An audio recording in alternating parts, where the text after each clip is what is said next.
اعوذ باللہ من الشیطان الرجیم بسم اللہ الرحمن الرحیم۔ پیارے دوستو، آج جو واقعہ ہم آپ سے بیان کرنے جا رہے ہیں یہ ایک یمن کے بادشاہ کا واقعہ ہے جس نے 1000 سال پہلے آپ صلی اللہ علیہ وسلم کے نام خط لکھا۔ حضور اکرم صلی اللہ علیہ وسلم کے 1000 سال پہلے یمن کا بادشاہ طبع خمیری تھا۔ ایک مرتبہ وہ اپنی سلطنت کے دورے کو نکلا۔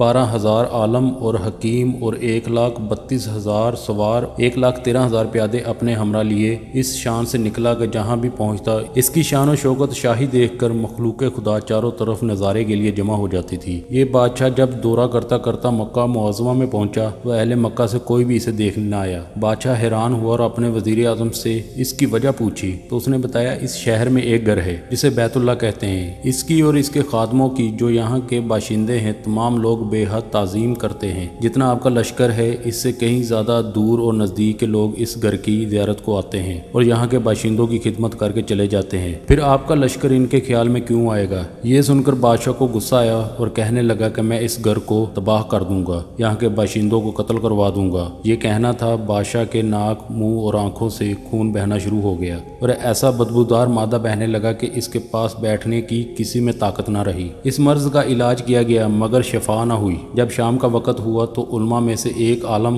ربانی تشریف لائے اور نبض دے کر فرمایا، مرض آسمانی ہے، علاج زمین کا ہو رہا ہے۔ اے بادشاہ، اگر آپ نے کوئی بری نیت کی ہے تو فوراً اس سے توبہ کریں۔ بادشاہ نے دل ہی دل میں بیت اللہ اور خدام کعبہ کے متعلق اپنے ارادے سے توبہ کی۔ توبہ کرتے ہی اس کا وہ خون اور مادہ بہنا بند ہو گیا اور پھر صحت کی خوشی میں اس نے بیت اللہ کو ریشمی غلاف چڑھایا اور شہر کے ہر باشندے کو 7 اشرفیاں اور 7 ریشمی جوڑے نظر کیے۔ پھر جہاں سے چل کر مدینہ منورہ پہنچا تو ہمراہ علماء کرام جو کتب سمائیہ کے عالم تھے وہاں کی مٹی کو سونگا اور کنکریوں کو دیکھا اور نبی آخری زمان صلی اللہ علیہ وسلم کی ہجرت گاہ کی جو علامتیں انہوں نے پڑھی تھی ان کے متعلق اس سرزمین کو پایا تو باہم عہد کر لیا کہ ہم یہاں ہی مر جائیں گے مگر اس سرزمین کو نہ چھوڑیں گے، اور اگر ہماری قسمت میں ہوا کبھی نہ کبھی نبی آخری زمان صلی اللہ علیہ وسلم تشریف لائیں گے تو ہمیں بھی زیارت کا شرف حاصل ہو جائے گا، ورنہ ہماری قبروں پہ ضرور کبھی نہ کبھی ان کی جوتیوں کی مقدس خاک اڑ کر پڑ جائے گی اور ہماری نجات کے لیے کافی ہے۔ یہ سن کر بادشاہ نے ان عالموں کے لیے 400 مکان بنوائے اور اس بڑے عالم ربانی کے مکان کے پاس حضور اکرم صلی اللہ علیہ وسلم کی خاطر ایک 2 منزلہ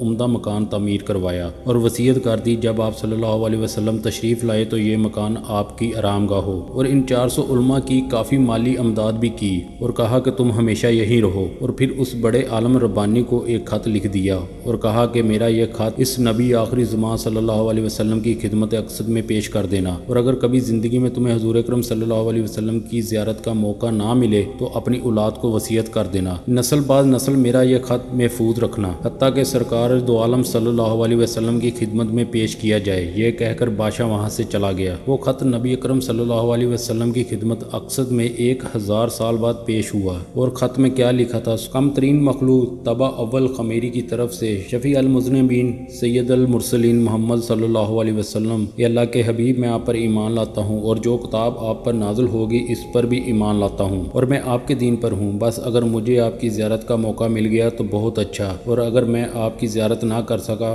تو میری شفاعت فرمانا اور قیامت کے روز مجھے فراموش نہ کرنا۔ میں آپ کی پہلی امت میں سے ہوں اور آپ کے ساتھ آپ کی آمد سے پہلے ہی بیعت کرتا ہوں۔ میں گواہی دیتا ہوں اللہ ایک ہے اور آپ اللہ کے سچے رسول ہیں۔ شاہ یمن کا یہ خط نسل با نسل ان 400 علماء کے اندر محفوظ چلایا یہاں تک کہ 1000 سال کا عرصہ گزر گیا۔ ان علماء کی اولاد اس کثرت سے بڑی کہ مدینہ کی آبادی میں کئی گنا اضافہ ہو گیا، اور یہ خط دست با دست ماں وصیت کے اس بڑے عالم ربانی کی اولاد میں سے حضرت ایوب انصاری رضی اللہ تعالیٰ عنہ کے پاس پہنچا، اور آپ نے وہ خط اپنے خاص غلام ابو لیلہ کی تحویل میں رکھا۔ جب نبی پاک صلی اللہ علیہ وسلم نے مدینہ ہجرت فرمائی اور مدینے کی الوداعی گھاٹیوں سے آپ کی اونٹنی نمودار ہوئی اور مدینہ کے خوش نصیب لوگ محبوب خدا کا استقبال کرنے کو جوگ در جوگ آ رہے تھے، اور کوئی اپنے مکانوں کو سجا رہا تھا، کوئی گلیوں کو اور کوئی سڑکوں کو صاف کر رہا تھا، اور کوئی دعوت کا انتظام کر رہا تھا، اور سب یہی اسرار کر رہے تھے، حضور صلی اللہ علیہ وسلم میرے گھر تشریف لائے۔ حضور اکرم صلی اللہ علیہ وسلم نے فرمایا، میری اونٹنی کی نکھیل چھوڑ دو، جس گھر میں یہ ٹھہرے گی بیٹھ جائے گی وہی میرا قیام ہوگا۔ چنانچہ جو 2 منزلہ مکان شاہ یمن طبع خمیری نے حضور کی خاطر بنوایا تھا وہ اس وقت حضرت ابو ایوب انصاری کی